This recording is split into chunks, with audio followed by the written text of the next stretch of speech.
The following podcast is a discussion between two experts in their fields of beauty and not meant to be taken as medical advice. Be sure to consult with your doctor if you have any medical inquiries.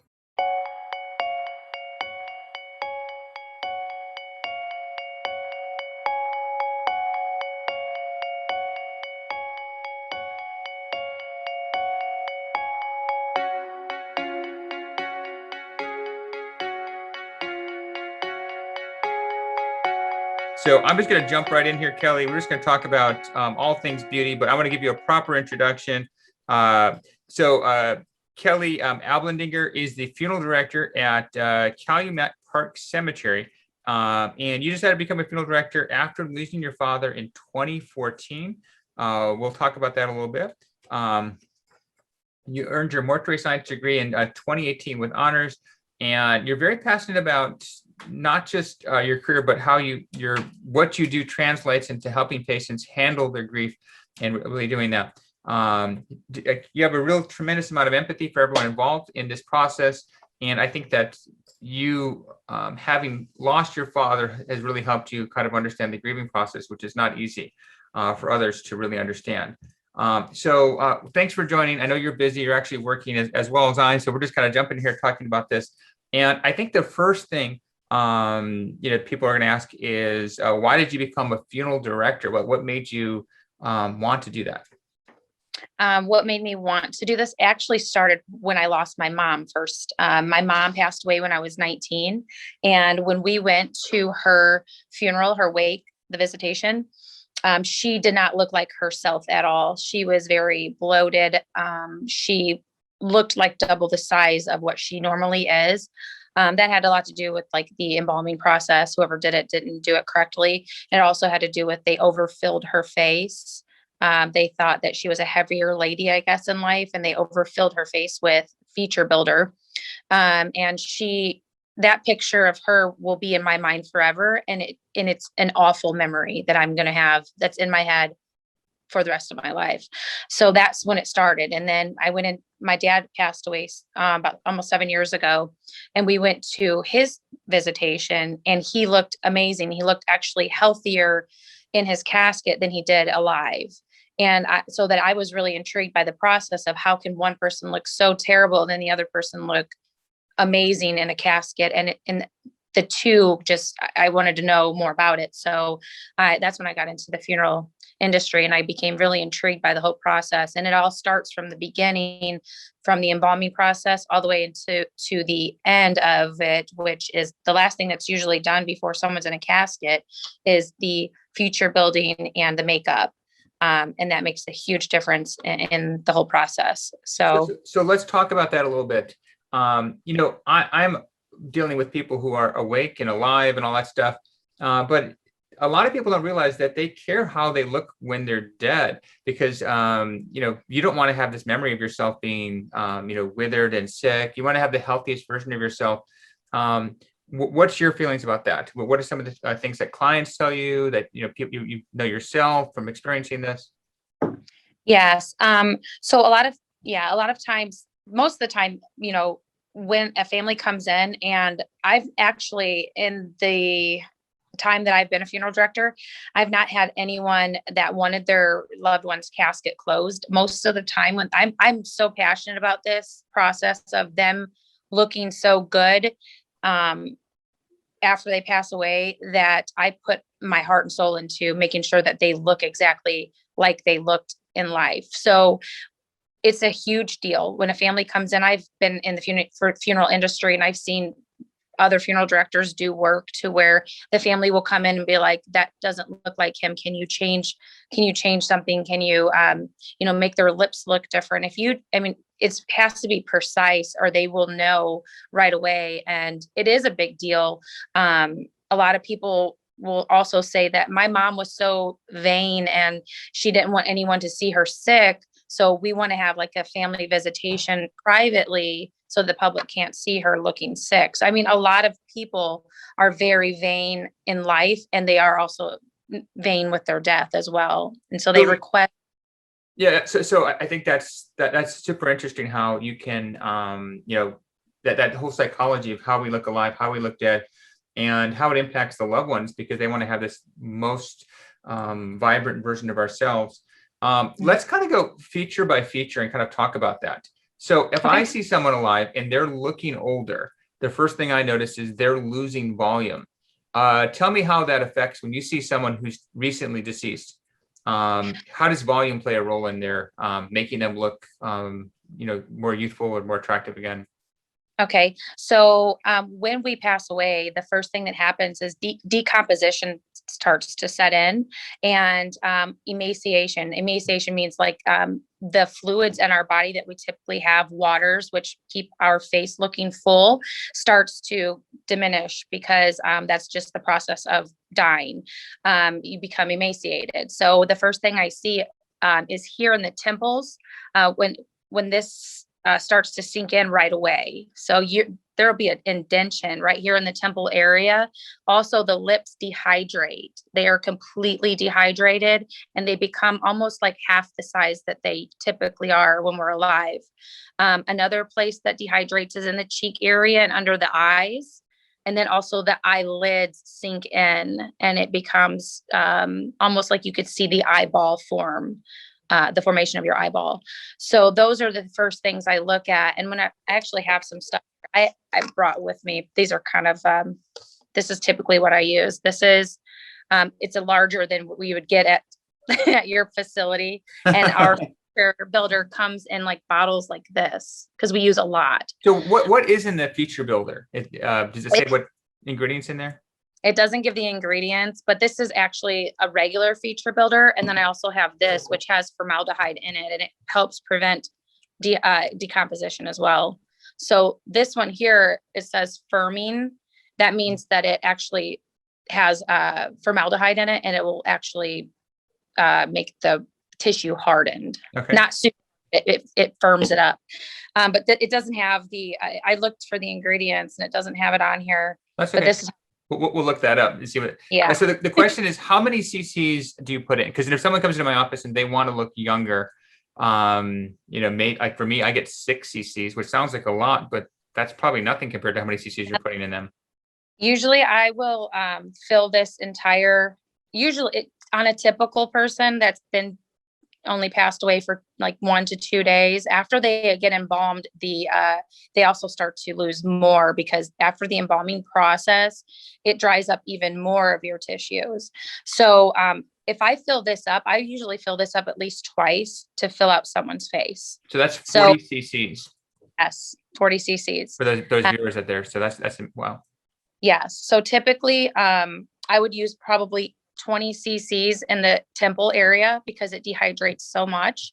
And I would probably use about 10 cc's in the upper and lower each of the lips because they actually open up. Your mouth actually opens as it dehydrates and there's a gap. And to fill that in, you have to fill it back out with the tissue that was lost. So I usually put it's a lot more. So that's almost analogous to fat transfer. When I do fat transfer, I'm putting much higher volumes in someone's face, and you're looking at, closer to, 60 cc's, sometimes it's less, 20 cc's, 30 cc's, but sometimes 60 cc's, 80 cc's of volume. And especially as we, aging sets in, for some of us, we've lost so much volume. When you look at someone who's older, who's lost volume, do you see death in their face or no? Sometimes. Yeah. And it, like I said, I actually started getting filler in my temples I'm 40, but I started getting filler in my temples because I noticed my temples already started to like sink in on the sides. And, the older we get, you could see it even, in their 50s, 60s, 70s, how much the temples make a big difference in the youthful appearance, for sure. Are you seeing people who have fillers in their face or implants on their face now when they pass away? You're not seeing that quite yet. Is that not quite that generation? Is it like the next generation? It's not as often. No, I would probably say out of 50 deaths, I see maybe one out of 50 deaths where the people have fillers, implants, or some sort of work done. Oh yeah. Do they need more or they need less?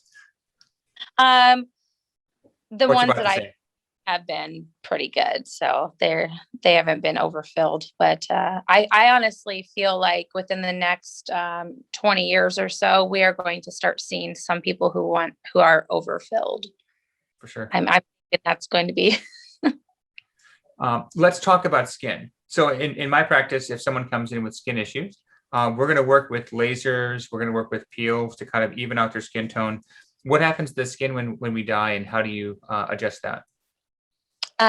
When we dye, like I said, dehydration is huge. After the embalming process takes place, I immediately put skin cream. It's a really hydrating skin cream that we have for deceased bodies. And that we basically cake it on the face, the lips, the eyes, and that stays on overnight with a like plastic wrap around it to keep in that moisture, because it certainly, if I don't put the moisturizer on it, the face will be completely dehydrated. And it just makes the makeup process even, way worse than it could be. So without that moisturizer in the face, it would be a disaster. That's a similar battle we face, for us living folks too, right? Because it's hydration. Oh, Hydration is the key, and getting all that hydration to stay in there versus dryness or desiccation. What about hair? Is hair an issue? When you're dealing with patients, or I guess, what do you call them? Patients, clients? This when we're dealing with the deceased, we just call them. Okay.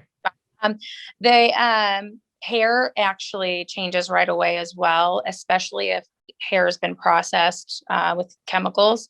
It tends to fall out easily. And also you have to be very gentle with it when combing it, because it can come out in like clumps. Something happens to the hair follicle and it kind of releases from the scalp. So when families request that they want their family members' hair colored or highlighted after they pass away, I have to let them know that it's a very, how would I explain it? It's a process that's going to cause further damage if they want it done, that the hair could fall out like in large clumps. So I recommend other ways to cover up grays. I have hair sprays and dyes that I just brush on instead of actually doing processing it with chemicals, because it damages it terribly. And it's scary when you're pulling the brush through, because clumps come out very often, even in men. Wow. If they have a scar on their face, let's say a scar was one of the causes, let's say a scar on their neck, scar on this, like, how do you cover that up?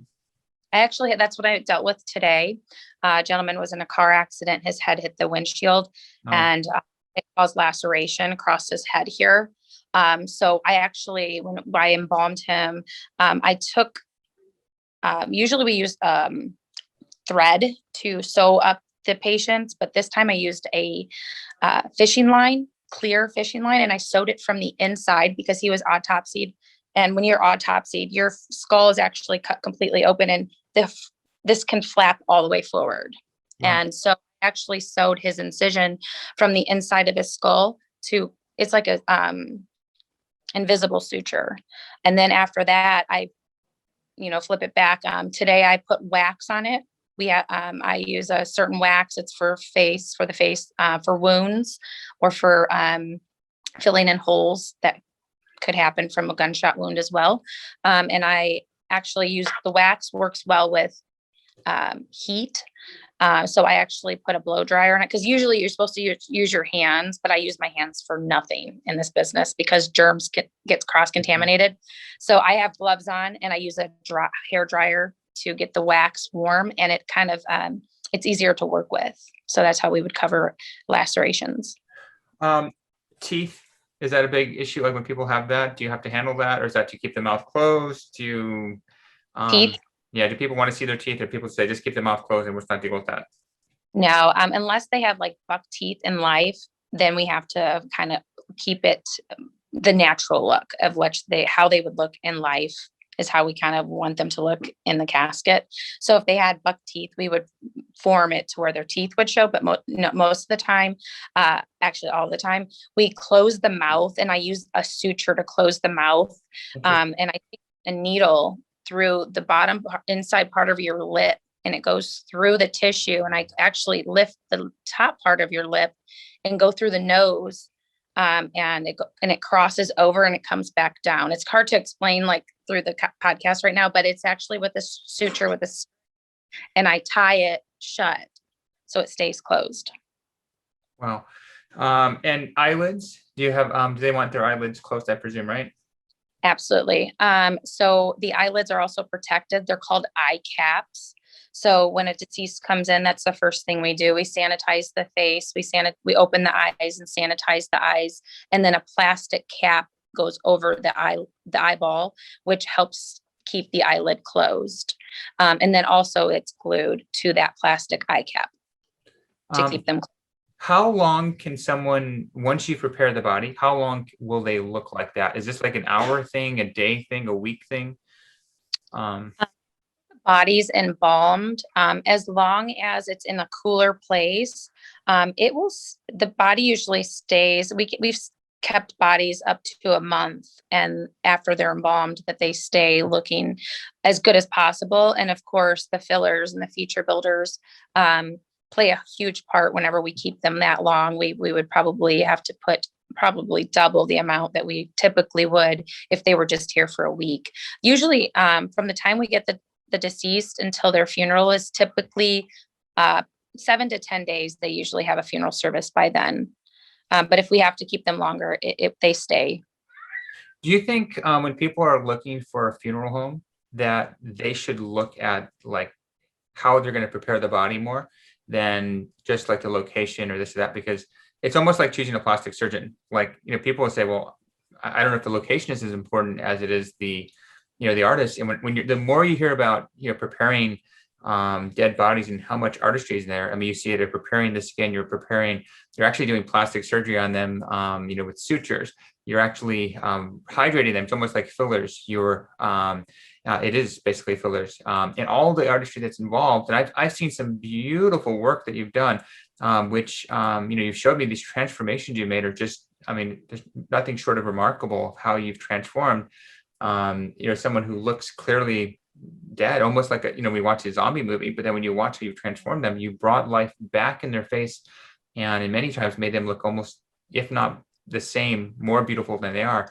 So how does someone know? Because, when my dad passed away, I think he was maybe 2 or 3 shades too light, and it looked a little heavier in the face.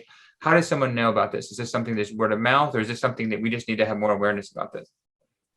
It's probably more word of mouth, just because, or even like if you Google the name of the business, maybe people from the past have put reviews online about the way they look, because that is a very important part that's like one of the main important parts of the funeral process. And I wish there was more ways to know what to expect from the funeral home that people are going to choose.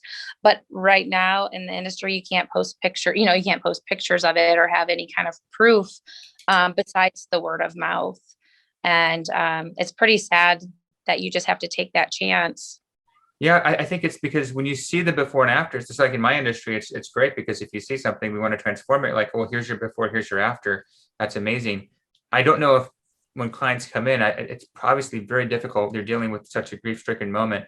And honestly, the funeral they're the client. Obviously, the person who's died is for their memory, but they're the client. It's the family. And to get that proper closure, for me, it was such an important part to have me grieve properly, is to see, the funerals of not just my dad, but my brother, to see their bodies presented. And again, sometimes you remember these little things and say, why is this there? But it's just, obviously you were not the funeral director. Maybe I wish you were, but that part of it is, I wish there was more awareness about it. Yeah, I do too. Because that's right. The funeral service is for the living as much as it is for the person that passed away, because seeing someone in a casket and seeing them for the last time is their closure. And it's also them realizing that death did occur, because some people have a hard time dealing with death, and they kind of, it's a part of the grieving process. It's denial that it happened. So like for them to see a deceased in the casket, that's part of the grieving process. And if they have to struggle with, if you come in and your family, the loved one doesn't look like them, that's very stressful for the family. And that's something I had to go through as well. And it was a terrible part of my life. I'll never forget that. So in this industry though, it's kind of like picking a plastic surgeon or someone to do your Botox and your fillers. You take a chance for the first time and you hope that they're going to do a good job, but this isn't like, you don't get to go back for a second try. So, doing research and reviews. And that's how I found you by looking online and looking at all the reviews and how many people said great things about you all. And, but I wish that we could put more of that out online and talk more openly about it. A lot of people are uncomfortable even talking about death. So it's I'm just kind of imagining the future of this. And, if you could show even like 2 or 3 of the transformations you showed me, like we looked at, I think 30 to 40 of them. And I was just wowed because what I can do with things I can make someone, I can turn someone back and help them. But what you were able to do it was just transformational beyond, which I thought was even possible. So maybe in the future, it'll be before and afters of dead ones. And again, I don't know if that's going to work because again, me having gone through that, I'm not sure that would be them wanting to see that. I think it's just there's so many different emotional elements. Yeah. But hopefully, anyone listening to this will kind of know if they have someone, where that this has happened, that they choose an artist. And the fact that you're so passionate about what you do, and I think that your own process of you having to deal with, both your mom and your dad. And I think it really translates to your work. And again, I can say that from looking at it, you can see the artistry and you can see, the love and how you really care about the family you're taking care of. Thank you. Yes, that's absolutely true. And usually when you're dealing with a funeral director, typically the ones that actually have passion and care about families, not just in it for, money reasons. You could typically tell if someone really cares about your family when you're in there in that arrangement room. And if they really truly care, they will spend the time to make sure that everything's done right. Preparing the family, preparing the deceased for the funeral. I hope, because I've seen some bad work in the industry. I'm like, we all have in every industry. But they sometimes think that they're good at what they do, and they're really not. So, I mean, it's just, I guess it's all a matter of opinion, I guess. If there's a family that comes in that's never dealt with death before, they don't really know what to expect. And in my line of work, when I take a family into that chapel, if they are not 100% pleased, I always tell them, I'm like, if you want anything changed, if you need me to fix anything, if anything doesn't look right, just let me know. But I'm not bragging because I have not ever had anyone tell me to change anything. They always say, oh my God, he looks so peaceful. He looks like he's sleeping. He looks better than he was when he was alive.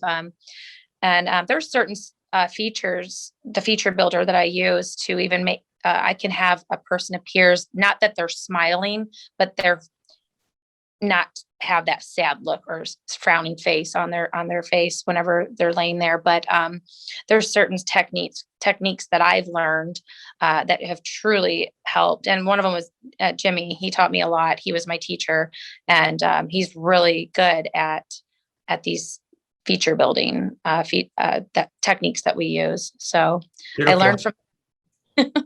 Yeah. So Kelly, this is just amazing. Thank you so much for showing how beauty isn't just something that we care about when we're alive. It's something we care about when we're dead. And it's not just what we think about ourselves when we're alive. It's what we think about others in our family and our loved ones or potential other ones. And same thing when we're dead. We have many of those same thought processes. For our loved ones, have the same thought process, and the deceased, they're going to want those our outside appearance to reflect how we really are. So thanks for joining us. If any of our listeners want to find out more information or want to contact you, what's the best way to do that? They can either call here or email me. Usually emails. easier to get a hold of me that way. Do you want me to say my email on here, or do you want to? Yeah, go for it. My email is Kelly, KELLYA at my Calumet Park. I'll spell it out. MyCalumetPark.com. And then the phone number here is 219-940-3791. And I'd be happy to answer any questions that anyone has. Awesome. Well, hopefully I will not need your services anytime soon. Not either. And thanks so much for, which I think is fascinating, just talking about all the things that happen when we die. And hopefully we'll have more open conversations about this. And just like we pick our plastic surgeons when we're alive, hopefully we'll pick our, our funeral directors and our, when we're dead. Well, thank you for having me. It was really interesting. I wish I could talk more about it. There's plenty more subjects we could touch on at another date, I'm sure. Awesome. Thanks, Kelly.